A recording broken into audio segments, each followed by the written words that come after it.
PLE se déroulant à San Juan, Porto Rico, y est le PLE qui peut lancer la rédemption de Cody Rhodes. What's up les catch addicts, c'est Jimbo, et aujourd'hui on se retrouve pour le Jimbo Gnostic de Backlash 2023.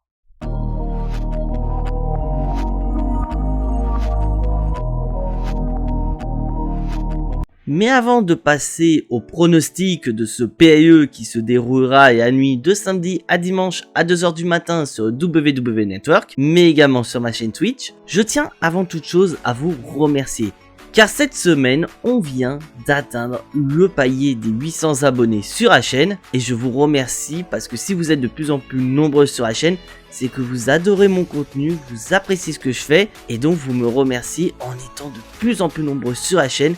Et franchement, je suis très heureux qu'on soit de plus en plus nombreux à vivre cette incroyable aventure sur YouTube. Donc pour vous récompenser d'être toujours présent et même être de plus en plus nombreux sur cette chaîne YouTube, je compte vous faire une vidéo un peu spéciale qui sortira la semaine prochaine. Donc mon conseil que je peux vous donner, c'est de vous abonner à cette chaîne YouTube, à lâcher votre petit pouce bleu, mais surtout activer la petite cloche pour être notifié de la sortie de cette fameuse vidéo la semaine prochaine sur la chaîne.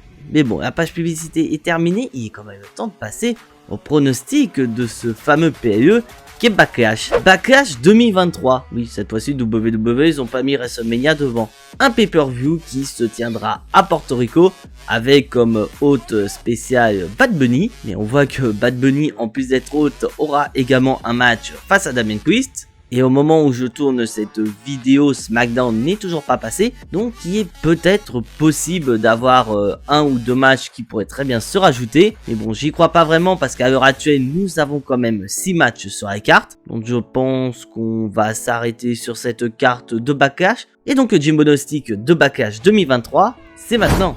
Et donc là, mes chers amis catchadites, on va démarrer avec le match qui me hype le moins. Et je pense que c'est le cas pour beaucoup de gens. Tant ça me fait mal au cœur parce qu'il y a quand même mon catcheur préféré dans ce combat. Seth Rollins face à Omos. Oui, parce que ce match est le moins hypant. Parce que tout simplement WWE nous ont pondu ce match avant même de construire quelque chose.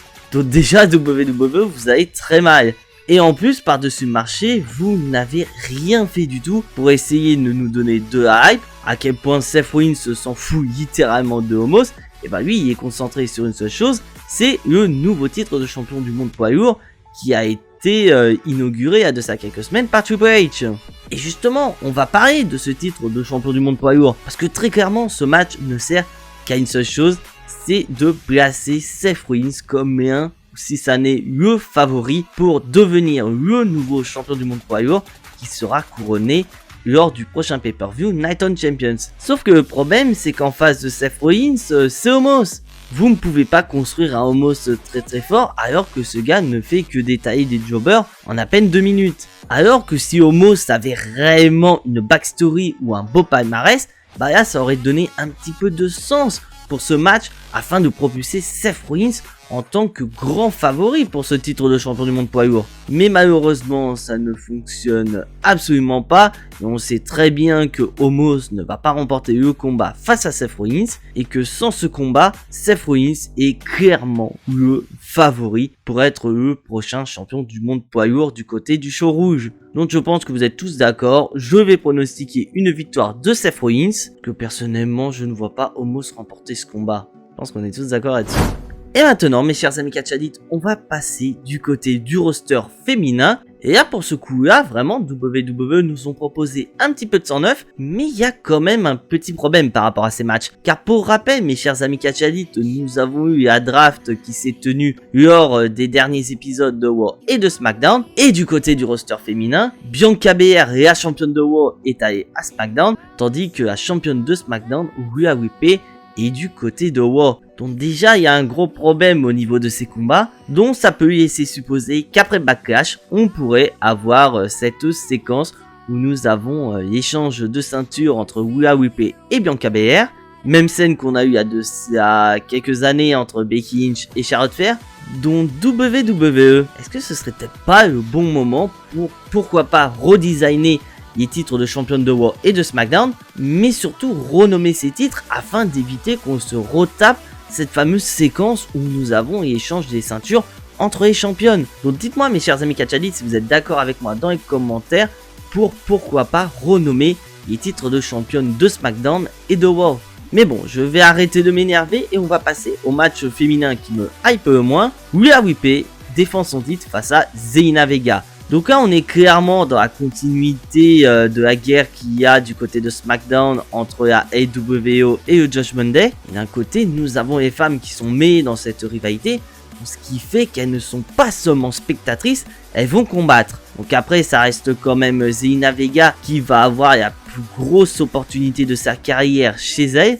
Mais de l'autre côté nous avons une Rhea Ripley qui depuis sa victoire face à Charlotte Flair à WrestleMania est au sommet de la division féminine. Parce que clairement, Rhea Ripley, elle est au top.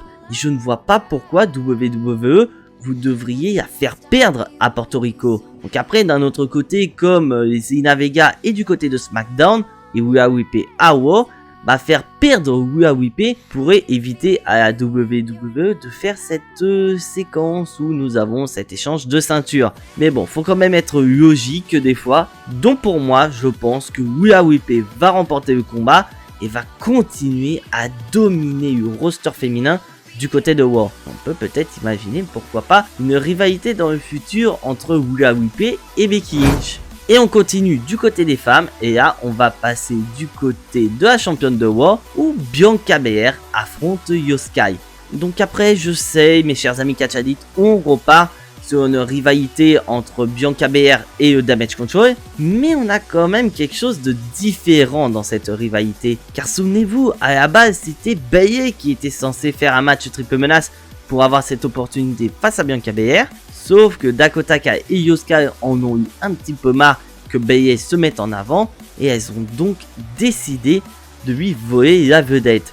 Donc là on sent qu'il y a des tensions au sein de Damage Control qui peut très bien aller sur une victoire de Io Sky mais également sur une défaite. Donc on va aller sur deux scénarios et je vous donnerai mon avis à la fin. Donc là on va partir sur le scénario où Io Sky peut battre Bianca Belair. Parce que très clairement, c'est possible.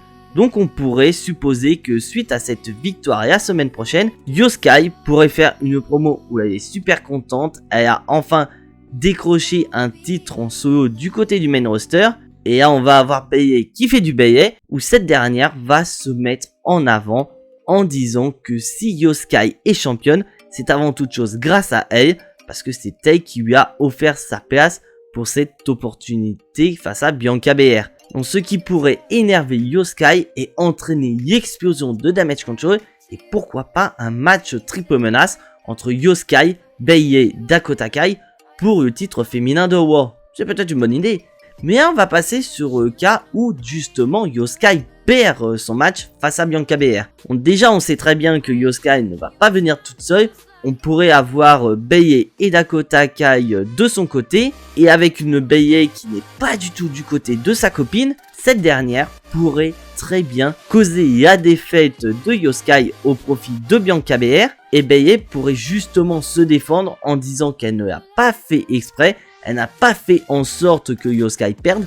Bien au contraire, elle voulait y aider à battre Bianca Belair et être la nouvelle championne de Raw. Mais que derrière, il y avait vraiment cette volonté d'empêcher Io Sky d'être au sommet de Damage Control en tant que nouvelle championne et donc ainsi dire voler la vedette à Bayley. Ce qui pourrait également entraîner la séparation de Damage Control, ce fameux match triple menace entre les trois membres mais sans avoir de titre en jeu. Donc que ce soit l'un ou l'autre, j'apprécie ces deux scénarios, mais d'un autre côté, je ne vois pas trop Bianca Belair perdre ce combat. Donc pour moi, je pense que Bianca Belair va battre Io Sky et ainsi conserver son titre féminin de Raw, mais avec l'intervention de Bayley qui pourrait entraîner la séparation de Damage Control.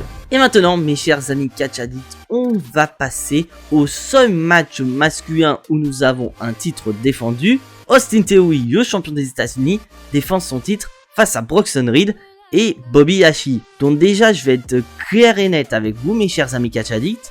Je ne vois pas Bronson Reed remporter le combat. Donc avant que vous décidiez de mettre un pouce rouge et vous désabonner de cette chaîne, je vais vous expliquer pourquoi je ne vois pas Bronson Reed remporter le titre des États-Unis lors de Backlash. Déjà, ce qu'il faut savoir, c'est que depuis que Bronson Reed est de retour dans le roster principal, J'adore ce qu'il fait. J'adore ce que la WWE a fait de lui en le présentant comme un monstre de puissance et que pour pouvoir le battre, il faut être aussi puissant que lui. Mais il y a quand même un gros problème par rapport à Bronson Reed.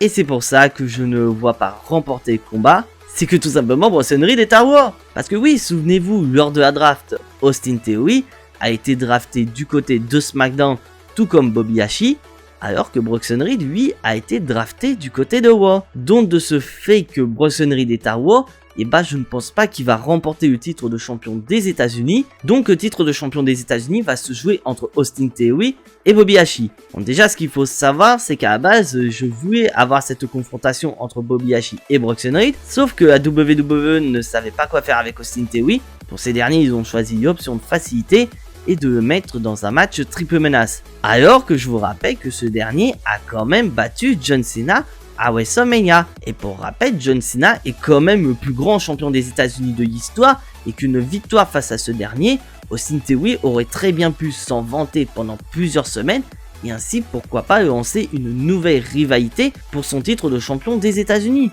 Peut-être contre un babyface qui adore John Cena, et de voir Austin Theory cracher autant au visage de The Shame aurait pu énerver cette personne et ainsi entraîner une rivalité face au champion des États-Unis. Moi je dis ça, je dis rien, je suis pas scénariste à la WWE. Mais d'un autre côté, j'adore ces nouvelles Austin Theory et personnellement, je ne le vois pas perdre son titre de champion des États-Unis tout de suite. Donc moi je verrais bien le scénario qui s'est passé du côté de Paris, c'est-à-dire qu'Austin Theory soit opportuniste et vole la victoire à Bobby Lashley, parce que pour moi Bobby Lashley doit viser beaucoup plus haut, peut-être pourquoi pas une rivalité face à Roman Reigns dans les prochains mois, peut-être même à Night of Champions, qui sait.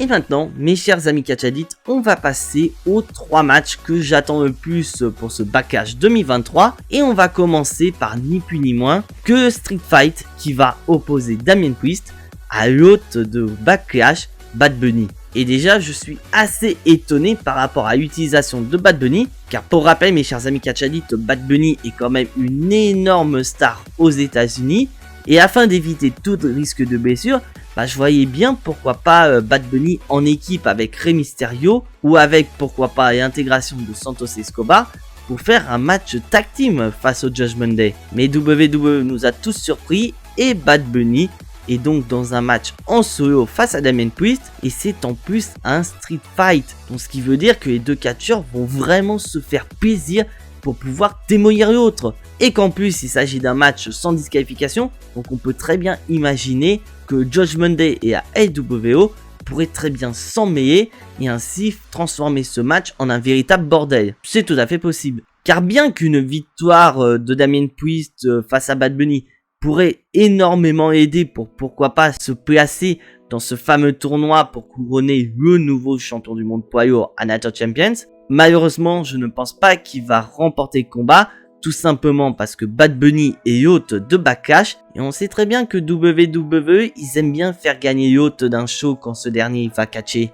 Donc pour moi ce sera Bad Bunny qui va remporter le combat, mais d'un autre côté comme je l'ai dit, on va avoir la LWO et le Judgment Day qui vont intervenir. Donc je pense que WWE va chercher à protéger un maximum Damien Priest dans la défaite et faire en sorte que ce dernier perde avec pourquoi pas l'utilisation du 619 de Rey Mysterio enchaîné par une victoire de Bad Bunny, qui est tout à fait possible connaissant WWE. Et maintenant mes chers amis catch addicts, on va passer à l'avant-dernier combat de ce Backlash 2023. La Bloodline, Solo Sikoa et Uso font face à Kevin Owens, Sami Zayn, il est champion incontesté, et Matt Riddle. Donc déjà, on est toujours dans la continuité de ce qui s'est passé, notamment à WrestleMania 39 avec la victoire de Kevin Owens et de Sami Zayn, mais surtout qu'on a l'intégration de Matt Riddle dans cette rivalité qui a clairement son sens, car WWE nous a bien rappelé qu'il y a de ça quelques mois, Matt Riddle a été victime d'une attaque de Solo Sikoa, ce qui lui a causé cet éloignement pendant plusieurs mois des rings de la WWE. Mais on sent que dans cette rivalité, il y a aussi un aspect psychologique, car on a pu voir durant les derniers épisodes de Raw et de SmackDown, Sami Zayn essaye désespérément de ramener Jey Uso vers la lumière, et Kevin Owens n'arrête pas de dire à son partenaire que Jey Uso est une cause perdue, ça ne sert plus à rien y a vendu son âme à Roman Reigns, et Jimmy Uso qui ramène son grain de sel en disant à Sami Zayn que si ça se trouve c'est Kevin Owens qui va le trahir, puisque Kevin Owens n'a pas digéré de ce qui lui est arrivé à l'époque où Sami Zayn était membre honoraire de la Bloodline. Donc ce qui fait que à tout moment, que ce soit du côté de la Bloodline, du côté de Sami Zayn, Kevin Owens et de Matt Riddle, ça peut partir à n'importe quel moment. Et justement, on va parler de ce qui se passe autour de la Bloodline. On a pu remarquer la semaine dernière que malheureusement les Usos ont perdu leur match afin de récupérer leur titre tag team incontesté, ce qui pourrait ne pas perdre à Roman Reigns, et d'ailleurs ce dernier sera présent la semaine prochaine. Donc la Bloodline n'a pas le choix, ils doivent remporter ce combat, parce que si malheureusement ils perdent, Roman Reigns pourrait être vraiment très désagréable envers eux. Donc moi je vais miser une victoire sur la Bloodline, mais je vais vous expliquer le déroulement de cette victoire.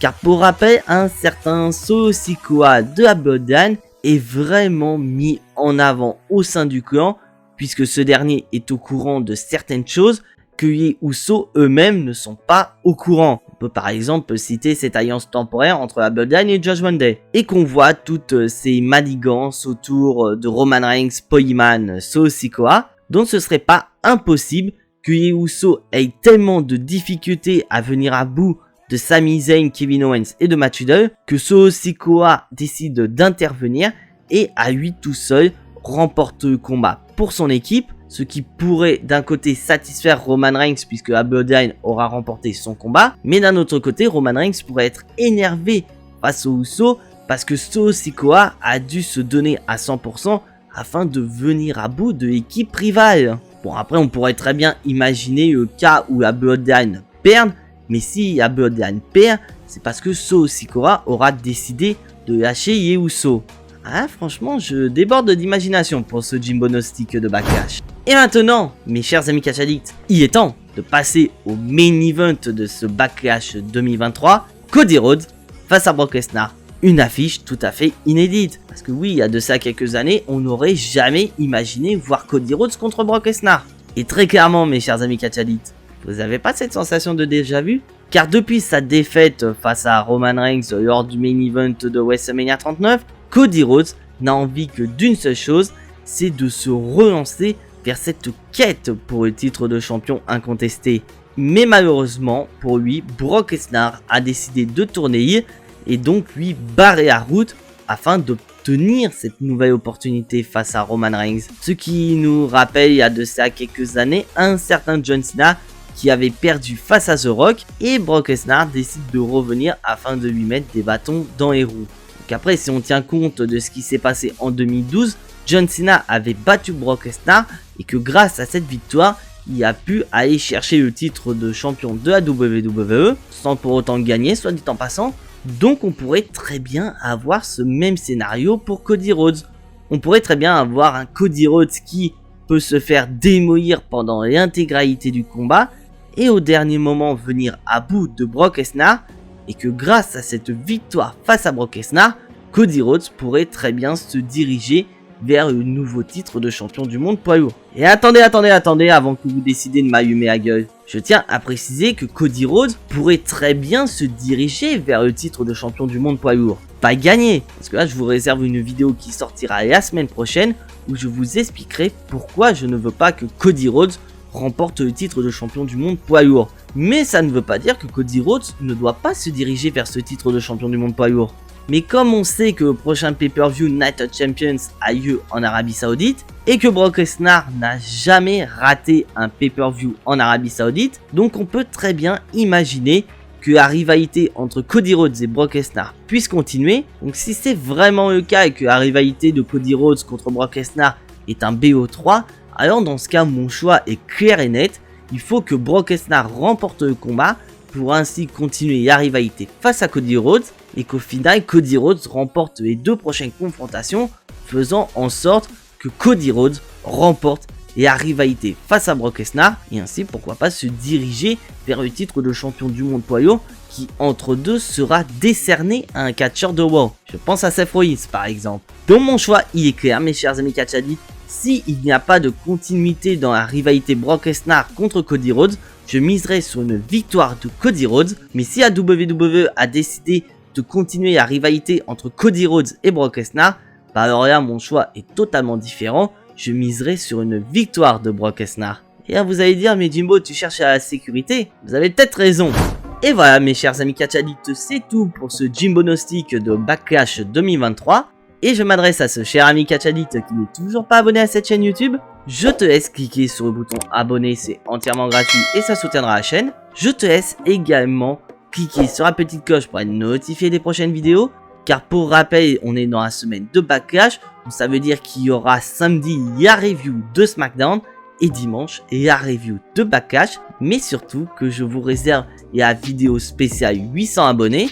Donc le fait de cliquer sur la petite cloche te permettra d'être notifié de la sortie de ces vidéos sur la chaîne. Et bien sûr, je te laisse lâcher ton plus gros pouce bleu qui fait également plaisir à la chaîne. Et donc, comme vous l'avez deviné, mes chers amis catch addicts, on se retrouve dès demain pour les résultats de SmackDown. Et surtout, n'oubliez pas d'être présent dès demain soir sur Twitch vers minuit 1h du matin pour le live réaction de Backlash. Mais en attendant, soyez tous très fiers d'être des catch addicts. C'était Jimbo et à la prochaine.